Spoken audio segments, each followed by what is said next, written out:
2026 में AI generated PPTs आपके लिए एक बहुत बड़ा डिसएडवांटेज हो सकता है, because now PPTs are not just about slide. PPTs का रियल काम है सामने वाले की सोच को आपके फेवर में शिफ्ट करना, and that mindset shift needs a proper framework जिसका नाम है मोड। और आज की वीडियो में हम इस फ्रेमवर्क को अच्छे से ब्रेक डाउन करेंगे। So the first thing which is M, जिसका मीनिंग होता है motive, and this is the one of the most crucial step जो लोग मिस कर देते हैं, क्योंकि 90% लोगों को ना पता ही नहीं होता कि वो PPT के एंड में सामने वाले से क्या डिसीजन चाहते हैं। वो डिसीजन कुछ भी हो सकता है कि आप अपनी टीचर से फुल मार्क्स चाहते हो सकता है कि आप अपने क्लाइंट से डील क्रैक करना चाहते हो। So it could be anything, but अगर आपको ये क्लैरिटी नहीं है then you have to tell these 5 point to the chat GPT। So आपको अपना चैट GPT ओपन कर लेना है एंड एज्यूम करते हैं कि मुझे एक PPT जनरेट करनी है जो मुझे अपनी कॉलेज में प्रेजेंट करनी है, जिसका टॉपिक है will AI replace human. So first of all I will tell to the chat GPT the topic. Let's say मेरा टॉपिक है will AI replace human. Now the second thing जो आपको chat GPT को बतानी है वो है कि आपकी ऑडियंस कौन है, क्योंकि अब मैं इसे कॉलेज में प्रेजेंट कर रहा हूँ तो मेरी ऑडियंस हुई मेरे टीचर्स, मेरे क्लासमेट। थर्ड चीज़ जो आपको बतानी है वो है कि आपका मेन ऑब्जेक्टिव क्या है। मेरा मेन ऑब्जेक्टिव है to get the full marks, and teacher के माइंड में एक पूरा नरेटिव बनाना कि ये स्टूडेंट टॉपिक को अच्छे से जानता है और अंडरस्टैंड करता है, जिसके लिए मैंने लिखा है after this presentation I want them to decide that this student understand the topic deeply and deserves full marks. Fourth point में आपको चैट GPT को ऑब्जेक्शन जनरेट करने को कहना है। नाउ अब ये ऑब्जेक्शन क्या है? तो ऑब्जेक्शन वो क्वेश्चन होते हैं जो ड्यूरिंग द प्रेजेंटेशन आपसे व्यूअर और ऑडियंस पूछ सकते हैं।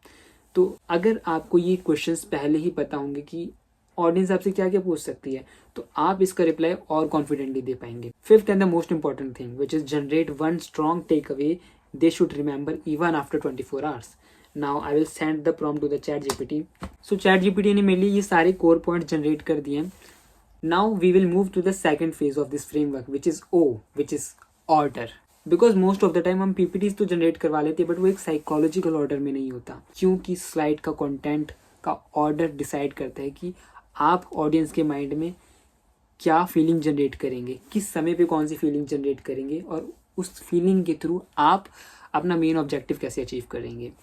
अब मैं चैट GPT को अपना सेकंड प्रॉम्प्ट दूंगा जिसमें मैंने लिखा है कि convert this into an engaging slide by slide presentation, arrange the slide in a psychological effective order to guide attention, build understanding, and reach the main objective. Avoid information overload. Write only the exact text that should appear on the slide, like title and bullet points only. For avoiding hallucination, do not include commands, explanations, speaker notes, instructions, and with one clear memorable takeaway slide aligned with the objective. Now you can take this prompt from the description, you'll get this. And this prompt will generate a proper content in a psychological manner. So now अब ये slide by slide मेरा सारा content generate हो गया है, और अब हम बढ़ते हैं थर्ड स्टेप की तरफ which is D, which is design.